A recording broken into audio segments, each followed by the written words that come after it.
Hey everyone, welcome to part 2 of my studio build.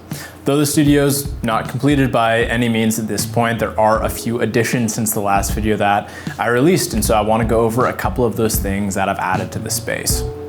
Something that I wanted to keep in mind throughout this whole process as I was making decisions and building the space out is I really wanted it to feel kind of homey. I wanted it to look nice, be aesthetic, be able to be somewhere that just you feel good working in. For my sake, but also for when I bring clients in to film in the studio, I just want it to really feel like, you know, not a garage, which is the space that we have is a garage. And so I wanted it to really feel like you're not that. You're not in a garage, you're in like a living room or somewhere that just feels really, really inviting, really comfortable. And so that was my goal. So there's a couple things that I added that hopefully will help it feel that way, both in the videos aesthetically, as well as just, you know, when you're in person working in the space. One of the main challenges that I've been trying to figure out is storage. You know, when you work with film gear, you have a lot of things to store. You have the gear itself, you have boxes that you need to, you know, keep cables in and different knickknacks and different, you know, accessories and things like that. You also have, you know, boxes if you want to resell items that you have to keep. You have cases for things that you need to store somewhere, camera bags, cases, all these different things.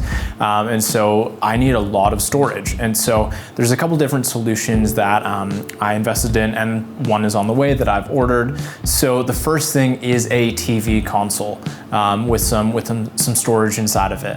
And so it has a nice kind of marble top, which is again in line with what I was saying. I want it to feel kind of like a living room, like a homey space. And so I wanted something that wasn't just like an industrial storage rack. And so I have this TV console. It has a nice top to it, so you can, you know, put gear down. It can be a nice little table to work on if you need to. But it also has all the storage inside of it, so I can store some boxes, I can store some extra gear.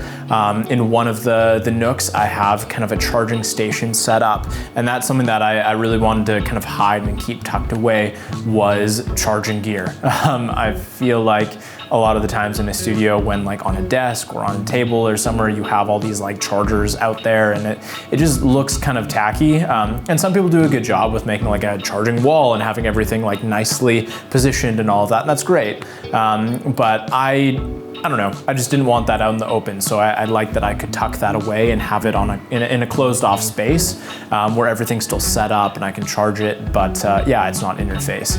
And so the next thing was, it's a little bit more along the industrial side of things, but I got one that is white, so it looks kind of nice, but it's basically just like a storage rack that is a roller. So it's kind of like a rolling workbench type situation.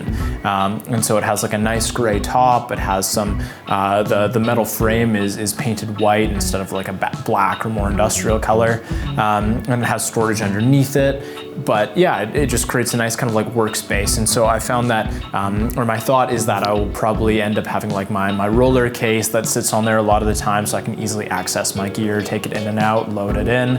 And then that's also great too, because if I need to, you know, roll this whole thing over to my car, I have all, you know, the gear that I would tend to take on a shoot. I have it kind of in the storage compartment below. I have my roller that often sits on top. And so my thought is I can easily roll that over to my car, load things in.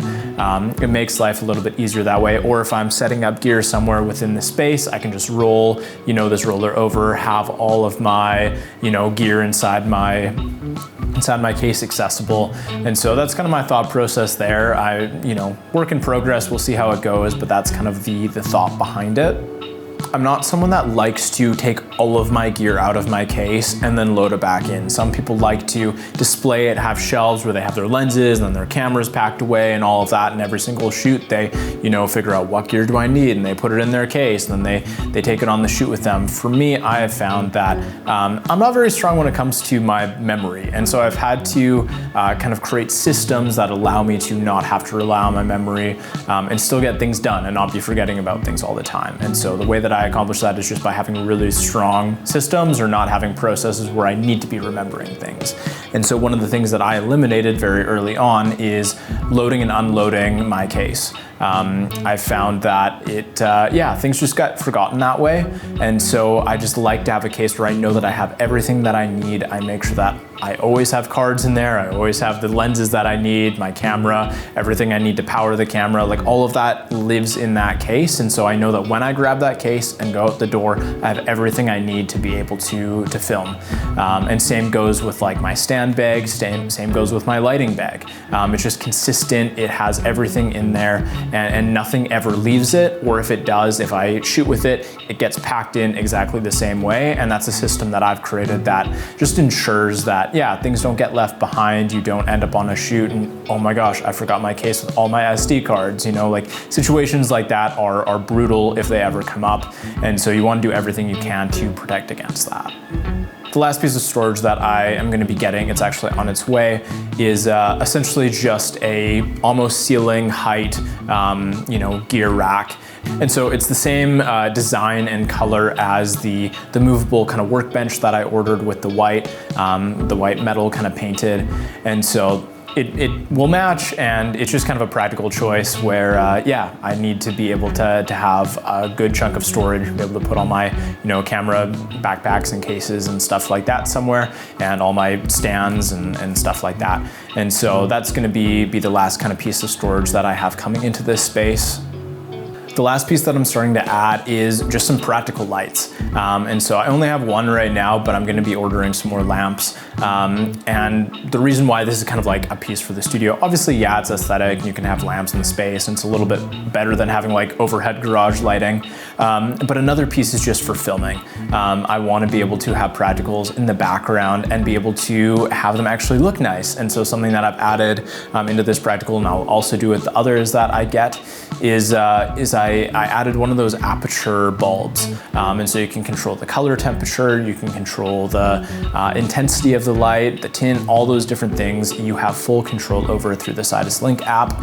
And so this is going to be a great addition because I can actually create presets for when I'm filming YouTube videos like this, and I'm not using the background with the seamless, and instead I want to have, some of the shelving as the background, or my desk, or what have you. I can have practicals in there that will make the shot, just pop a little bit and have the background have some variation to it as far as lighting goes, but it'll be really accurate lighting, it'll be dialed in, and I can have it all preset so that I don't have to go and dial it in every time I want to shoot, but instead I can just know that, okay, whenever I'm shooting this angle, this practical, I'm gonna pull up this preset and it automatically is at 10% or 15% or whatever I need it to be.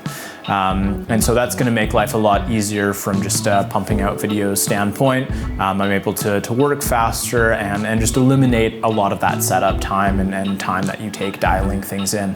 That is all the additions so far. There's still so much that I wanna do with the space. I have more sound paneling coming. I'm gonna be, working on my lighting setup here to get some permanent studio lights in here and have them connected to Sidus Link and be able to dial them in and all those pieces. So I'm gonna be doing some research into exactly which ones I wanna get for the studio, and I will slowly be building that out. So make sure that you stay tuned, subscribe to the channel, like this video, ring the notification bell, all those things so that you can stay updated and continue to see the build and where it goes from here.